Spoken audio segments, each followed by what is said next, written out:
Hello, Lauren. This book is called Thidwick, the Big-Hearted Moose. Up at Lake Winnebago, on the far northern shore, lived a huge herd of moose, about 60 or more, and they all go around a big happy bunch, looking for nice tender moose moss to munch. Up at Lake Winnebago, one day they were lunching, just strolling around, enjoying their munching. For moose moss that day was especially fine. When it happened at Thidwick, the last moose in line saw a bingle bug sitting. The bingle bug called out, "Hey, it's such a long road and it's such a hot day. Would you mind if I rode on your horns for a way?" "Of course not," smiled Thidwick, the big-hearted moose. "I'm happy my antlers can be of some use. There's room there to spare, and I'm happy to share. Be my guest, and I hope that you're comfortable there." So the bingle bug picked out a nice easy seat, and the moose went on looking for moose moss to eat. Well, an hour or so later, the bug heard a squeak. He heard a small voice on a tree spider speak. "I say," said the spider, "you've got a fine place. That moose is quite friendly. He has such a nice face. If I got on too, do you think he would mind?" "Hop aboard," laughed the bug, "and I think that you'll find that the moose won't object. He's the big-hearted kind." "I accept," said the spider with joy and delight, and he started a web on the horn to the right. While the spider was spinning, he heard a gay song, and a fresh little zinazoo bird came along. And he stopped and he stared, and he chirped, "Well, well, well, what a smart place to build, what a great place to dwell. I've been living on trees ever since I was born, but there's something new, why not live on a horn? If there's room there for two, there's room there for three. There's plenty of room," laughed the bug, "and it's free." Thidwick stopped walking.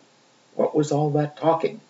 These guests had caught Thidwick the Moose unawares. "Hey," he called out, "what goes on up there upstairs?" "Just building a nest, sir," the zinazoo said, then began yanking the hairs out of poor Thidwick's head. He pulled out exactly 204. "Don't worry," he laughed, "you could always grow more." Then he dozed off to sleep in his fine moose hair nest. "This bird," murmured Thidwick, "is sort of a pest. But I'm a good sport, so I'll just let him rest. For a host above all must be nice to his guest. Besides, now it's getting quite late in the day, and surely tomorrow they'll go away." But alas, the next morning the sun's early light brought to Thidwick's sad eyes a most unwelcome sight. "Meet my wife," said the bird, "I was married last night. And perhaps, by the way, I should mention to you that her uncle is coming to live with us too. You're a fine, very fine host, so I know you'd be willing." Then the uncle, a woodpecker, started in drilling. All Thidwick's friends shouted, "Get rid of those pests." "I would, but I can't," sobbed poor Thidwick. "They're my guests." "Guests indeed," his friends answered, and all of them frowned. "If those are your guests, we don't want you around. You can't stay with us because you're just not our sort." And they all turned their backs and walked off with a snort. Now the big friendless moose walked alone and forlorn, with 4 great big woodpecker holes in his horn. "What holes," whispered Herman the squirrel who spied them. "What holes to hide nuts. Mind if I tried 'em?" "They're yours," called the woodpecker. "Get right inside 'em. This big-hearted moose runs a public hotel. Bring your nuts, bring your wife, bring your children as well." So the whole squirrel family all jumped on pell-mell. And the very next thing the poor animal knew, a bobcat and a turtle were living there too. Now what was the big-hearted moose going to do? Well, what would you do if it happened to you.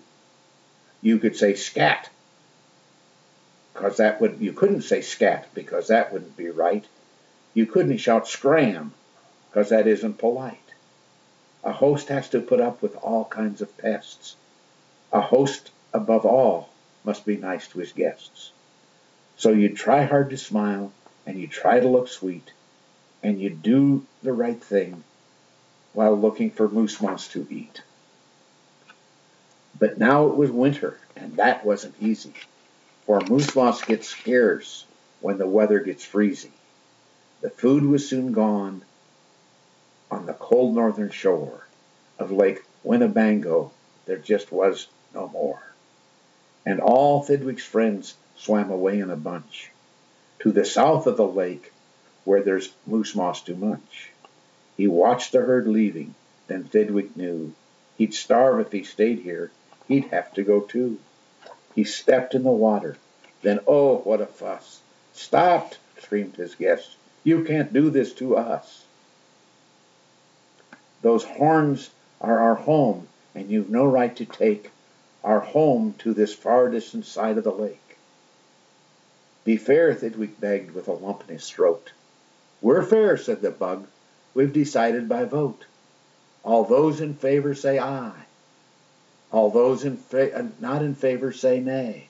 Aye, shouted Thidwick, but what's done was done. Nay, they all yelled, and he lost 11-1. We win, screamed the guest, by a very large score. And poor starving Thidwick climbed back on the shore. Then do you know what those pests did? They asked in some more. They asked in a fox who jumped in from the trees. They asked in some mice, and they asked in some fleas. They asked a big darian, and then, if you please, came a swarm of 362 bees. Poor Thidwick sat down with a groan to his knees, and then came something that made his heart freeze. Bullets came zinging right past Thidwick's face. Guns were banging all over the place. Get that moose, Thidwick heard a voice call. Fire again and again, and shoot straight one and all. We must get his head for the Harvard Club wall. Thidwick took to his heels with that load on his head. With 500 pounds on his horns, the moose fled.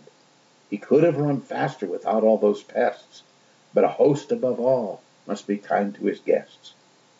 Up canyon, over cliff, over a rocky trail, with bullets bouncing around him like hail. Up gully, through gulch, down a slippery sluice, with his hard-hearted guests he raced the soft-hearted moose. Then finally they had him because of those pests. He had run out of luck. Because of those guests on his horns, he was stuck. He gasped, he felt faint, and the whole world grew fuzzy. Thidwick was finished completely. But was he? Finished? Not Thidwick, decidedly not. It's true he was in a terrible spot, but now he remembered a thing he'd forgot. A wonderful something that happened each year to the horns of all moose and the horns of all deer.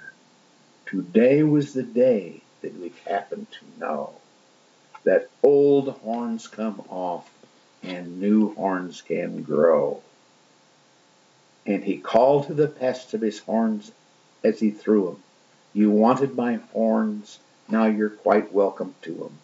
Keep 'em, they're yours, and for me I shall take myself to the far distant side of the lake. And he swam Winnebago and found his old bunch and arrived just in time for a wonderful lunch at the south of the lake where there's moose moss to munch. His old horns today are where they should be. His guests are still on them, all stuffed as they should be. So the hunters took his horns and had them stuffed and hung them up on a wall. The end. I love you, Lauren. Bye-bye.